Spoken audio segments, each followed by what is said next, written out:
Chelsea takeover bid shortlist, everyone. They're anticipating it. Boehly, Nick Candy is making a comeback. The Ricketts family, there's a lot of chaos happening, ladies and gentlemen. All right. Here we go, back again on the other side of the coin. Welcome back to the other side of the coin, ladies and gentlemen. Your home for the latest on the Chelsea takeover bid war that is happening at the moment. Look, it was the Saudis at one stage. Then Todd Boehly took over, and it kind of looked like they're the strongest favorites. Still do. But now Nick Candy is making a run of it. Seems like it is quite serious. And the Ricketts family as well, a lot of chaos. They're trying to push forward, but the fan base is saying no to the Ricketts family. It's all mad. Let's get straight into the act. We're going to go through some news and comment about it. I want to hear what you guys have to say as well.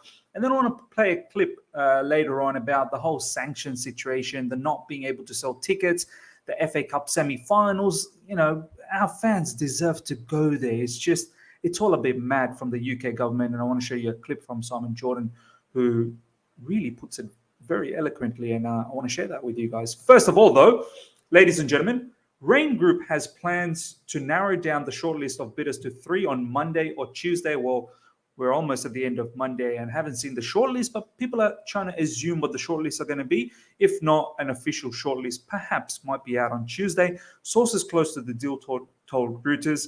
The process has been slowed by revised bids still coming in. That's the thing. Bidders have put in obviously their bid, but then they're trying to revise those bids to make it a little bit more, exclusive, make it a little bit more enticing. So those bids are still coming through. Who would your top 3 be? I'm quite worried by the lack of elite bidders, to be honest. I don't know if there's lack of elite bidders. I feel like there has been quite a few of good elite bidders in there. This is a bit of a joke, ladies and gentlemen. Mohsin Bayrak, do you guys remember that Turkish brother that wanted to have the Turkish flag flying high in Stamford Bridge? This is what he had to say not that long ago. Mohsin Bayrak's lawyers used a generic email address and sent an inquiry to the UK DCMS instead of Raine Group. Apparently they got the email address wrong. I mean, get out of here. What is this? Some sort of a joke? You got to take these things a little bit more seriously. How can you get the email wrong? Come on. You were never interested. Just put it that way. It's all PR for you. Breaking. The feeling around the process is that a US consortium will win. Nizar Kinsella, ladies and gentlemen, all of this time has been backing the Saudis, and all of a sudden seems like he's now not just Boehly, but he's been talking about Nick Candy a lot as well in the last 24 hours. So I don't know how much that means what's going to happen with the Saudi media group, but Nizar switching allegiance, I mean, it's not the greatest look. So yeah, US consortium, that being Todd Boehly, it has to be Boehly then, no one else. Well, there is actually another US, which is the Ricketts family, obviously, but hopefully it is the Boehly's, Todd Boehly. Other parties who reportedly bid included Saudi media group, although the prospect of a sale from the Gulf state is seen as exceedingly remote. This is from Mark Kleinman, Sky News editor. So he's saying that a bid from Saudi Arabia is quite remote. And it kind of felt like that, ladies and gentlemen, over the last couple of days. We were very euphoric and very excited about the Saudi bid. But there is complications. That's the issue. And we've gone through the complications, one being the distinct requirement to make sure that they're not linked with the Saudi government, because Saudi government, Mohammed bin Salman, he owns Newcastle, like as in has a lot of money invested there, and the Saudi media group has to somewhat prove that they're not linked, because essentially you can't have a particular owner owning 2 clubs in the Premier League. It's conflict of interest. And also, I think Chelsea now wants to stay away from any sort of political ties, and there's a lot of political issues around bin Salman. Exclusive. Nick Candy has increased his offer for Chelsea. Chelsea executives and Raine met this Monday with a view to shortlisting the candidates 2 or 3. Nick Candy making a run again, ladies and gentlemen. Investors could be told if they've made it to the next stage as early as tonight, with some parties bidding $3 billion. You best believe whoever's coming in at Chelsea, they're coming in with some big bags. Raine have spent today cutting down the list of bidders to 2 or 3. This is coming from Outlaw. Shortlist expected soon. Up till now, there hasn't been anything published in terms of shortlist. Nick Candy is now getting backing from National Pension Service of Korea. So you guys remember, Nick Candy joined forces with the Korean, investors, the bidders that they came through, called themselves the Blue Football Consortium. They've got themselves the backing of the National Pension Service of Korea, the third largest in the world with 800 billion in assets. So Nick Candy is doing everything possible to ensure he gets the ownership of Chelsea Football Club, which is, it seems like he's quite serious, even though we showcased you a few videos ago that maybe this is something as a PR stunt for Nick Candy. And, he was probably anticipating this situation. And he might have been the one who instigated to the government, hey, are you going to do something about Roman? Look at the Russians, what they're doing with the Ukrainians. And then kind of looked like Nick Candy was trying to instigate something so that the government could go after Roman so he can then come in and take over Chelsea. Could be some sneaky business behind the scenes, but looks like he's very keen. He wants it. He wants it bad. Growing confidence that the Ricketts family will be shortlisted. So this is the other thing, ladies and gentlemen. So far we've heard Todd Boehly, Nick Candy, and now the Ricketts family. These are the hot favorites, ladies and gentlemen. Now we're moving into the Ricketts family situation. There's a lot of issues around it. The Chelsea fan base are simply not with Ricketts family. And there's been a lot of lobbying in social media not to have Ricketts family. There's a hashtag saying no to Ricketts family. This is coming from Chelsea Chicago head and CFC and America's Vice Chair Brian Wulff has tonight written to the board of Chelsea, urging them to reject the bid from the Ricketts family to purchase Chelsea. This is coming from America's Vice Chair Brian Wulff for Chelsea Chicago. This is big stuff when they're saying don't go give it to the Ricketts family. It means a lot. CFC Daily, ladies and gentlemen. If you're not following him at the moment on social media, please do so on Twitter. He's doing a madness, gathering a whole heap of news, research on an hourly basis, to be honest. He knew exactly. So this is about Nick Candy, ladies and gentlemen, from the Sun Sports. Spend. Nick Candy's PR is strong. That's all I'm going to say. It is intense. He knew exactly what he was doing giving the interview to the Sun, because the chances are that people who buy the Sun most believe everything they read and buy what he's saying, when there's a high chance they are empty words. I don't feel completely comfortable with Nick Candy. I feel like I'm not really sure what his prerogative is. Like, what is his aim? All of a sudden, out of nowhere, and he's collecting investors from everywhere. Now he's got the Koreans and they're backing. I just find him a little bit sneaky, the way he's approached this particular thing. And he's just been going around talking it up, especially what he said about Frank Lampard as well recently, that, Frank left as a manager too early. Things like that makes me think this guy is going to be one of those sentimental dudes. And I'm not sure if I'm ready for that, to be honest.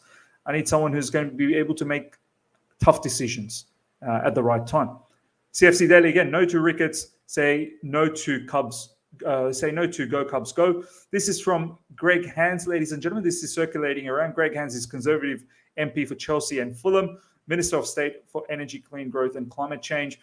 Useful. So this is off the back of Ricketts family are apparently going to meet Chelsea Trust organization. And it's over here. Here we go. Coming to London to meet Chelsea Trust and pitch owners to basically, outlay their plans and whatnot and create an impression. So this is coming from the MP, Conservative MP for Chelsea and Fulham.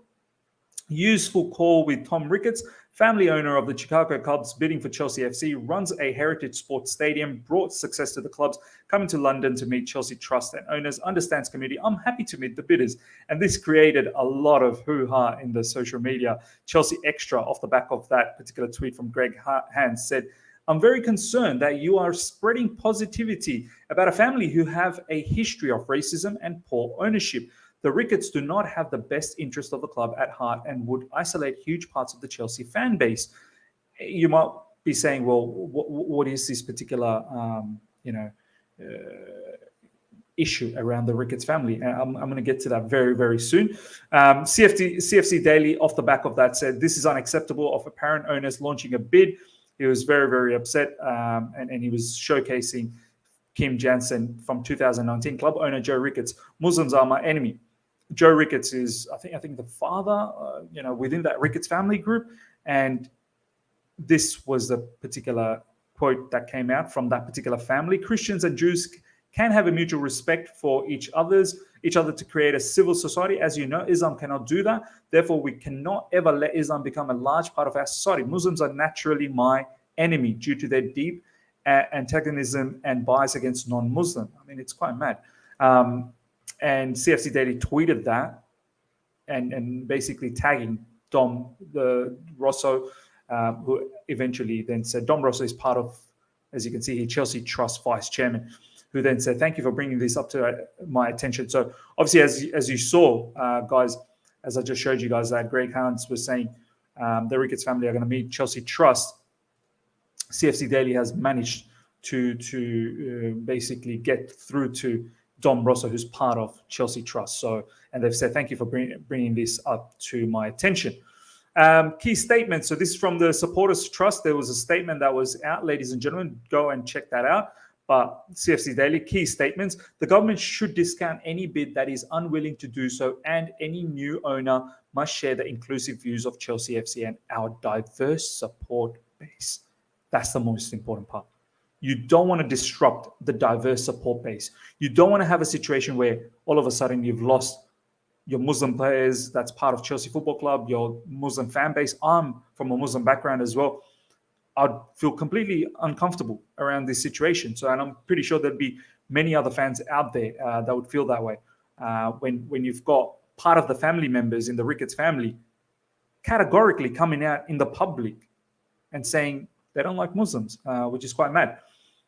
This is Alex Goldberg, another very, very prominent member of the Chelsea community, saying, "I hope this is common thought by now. Top Boehly greater than Nick Candy." He loves Top Boehly. I just want to showcase you a couple of things, what Alex said.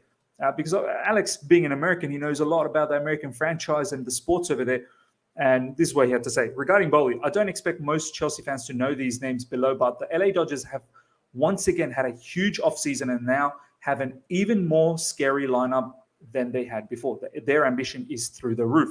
And this is what Alex is trying to showcase, is that Todd Boehly, they're ambitious. Not all American owners, ladies and gentlemen. I know some of you guys are a bit worried that, not another American owner, this, that, the other, the Kroenkes, look what they did with Arsenal, so on and so forth. Obviously, the Glazers with Man United, but not everyone's like that.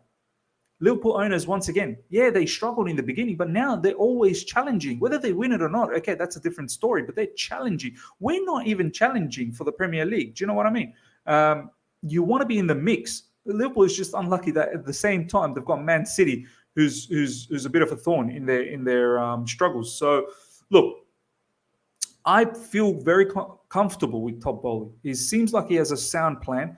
He seems like he wants to invest heavy. He has a plan for redevelopment of the stadium. He's got a plan on how he would want to make Chelsea sustainable, not just throw money for the sake of throwing money, but smartly throwing money in order for us to be very competitive and successful. This is what Alex goes on to say. "I'm not saying this was all Boehly's doing, and I'm also not saying Chelsea would become the football version of the Dodgers, but he does seem quite intent on them on owning a team that is at the top of the food chain. And seemingly he wants to do smart business, not blind business." Very important, ladies and gentlemen. Wants to do smart business, not blind business. So point is, he wants to do business, but smart ones. Very, very important. "Do I trust Boehly to find the right people to do the actual football business? Well, I at least trust him as much as I would have trusted FSG to find the right people when they took over Liverpool. I don't want to totally replicate Liverpool FC, but I'm jealous of their scouting department. Lastly, I know some are scared. American owners will just want Chelsea to make money and they'll still care more about their American teams. I get that fear. I do, but I'm a big Red Sox fan, and lately I've felt that FSG have cared more about Liverpool, not Red Sox. So, look, we do need to understand, not every owner in America is going to be that way. We cannot just be scarred by what we've seen with Arsenal. And even Arsenal now, they seem to finally get it into grips. We'll see what happens. I know it's a very short time, but with Todd Boehly, I feel fairly confident. So, and coming from Alex, who obviously lives in America and understands the sports there, it's quite interesting what he had to say. Alex Goldberg, in regards to Greg Hans with the Ricketts family now, why on earth are you inviting the Ricketts family to London to discuss Chelsea ownership further? Do you understand how uncomfortable your players are going to be, and your staff and your fans, etc.? In case you missed what Joe Ricketts said, Joe Ricketts, there you go, ladies and gentlemen, Joe Ricketts had said. Joe Ricketts is alleged to have written in an email in 2012, Christians and Jews, which we've gone through, and more from Ricketts. Note to Ricketts, this is what they said.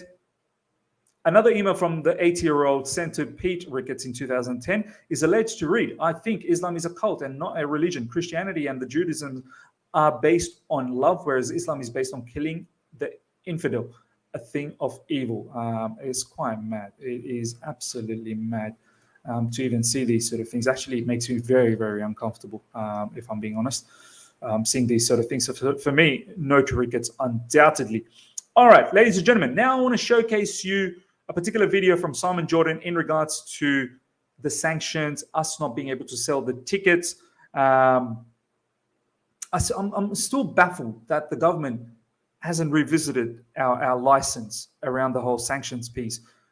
How our fans are still getting hurt and not being able to, attend matches is quite mad. And I wanted to just showcase you what Simon Jordan had to say about this whole situation.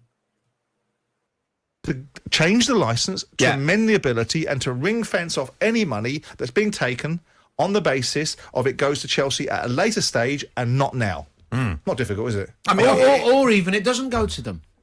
Well, there's no reason for it not to go to them. But even if that was some sort of punishment they decide to, surely it's better having the Chelsea fans in there supporting the team. You've got to separate the two things, Danny. Yeah. You've got to separate the punishment of Roman Abramovich and the punishment of Chelsea Football Club. Right. Okay, Roman Abramovich is one thing. Chelsea Football Club is a living, breathing organism that has its own lifespan. Yeah, but one leads to the other. Well, no. Only if you punish Abramovich, you're going to have to punish the club down the line. Only if the money is receipted for Chelsea for the benefit of Roman Abramovich. I mean, Simon Jordan has absolutely nailed it, ladies and gentlemen. Danny Murphy, first of all, keep the money. Like, why?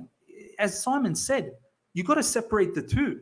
Punish Roman, but Chelsea in itself is an entity. Why are you punishing the fans as well, who's got nothing to do with this? You're telling me, as Simon said, you can't put the money in some sort of a suspense account for the time being until the ownership is sorted, and then distribute the money out. Why are you so scared that the money is going to go to Roman? Roman never collected any money from Chelsea. You should know that, UK government. He's collected nothing. He's got 1.5 billion in debt with Chelsea. Come on. It's not that difficult to do that research and find out. What Simon Jordan said over there is absolutely bang on, ladies and gentlemen. It's mad that the government hasn't come out and rectified this situation, and they're still hurting the fans out there, ladies and gentlemen, which is quite sad. And I just find it very baffling that they can't seem to see that who they're actually hurting, because they're not hurting Roman Abramovich. They're really not hurting him. He's not getting hurt out of any of this. A man who's capable of saying that he doesn't want 1.5 billion in debt, you cannot hurt that guy. You cannot hurt him. You're hurting the fans. So hopefully this gets rectified and our fans get to watch the FA Cup, go to the match, and just go to away days as well. Like, it's ridiculous at this point. Ladies and gentlemen, let me know what your thoughts are in regards to all we've talked about in the Chelsea ownership. Looks like the three front runners are Todd Boehly, Nick Candy, the Ricketts family. How you feel about each of them? Do you think the Saudis still have a chance? I want to hear from you guys. Seems like it's a bit difficult, for the Saudis to come into fruition at the moment. But let me know your thoughts in regards to all of this. If you've enjoyed this video, smash a like button. If you're here for the first time, subscribe, hit the bell notification to stay in touch with all my content. Until next time, see ya.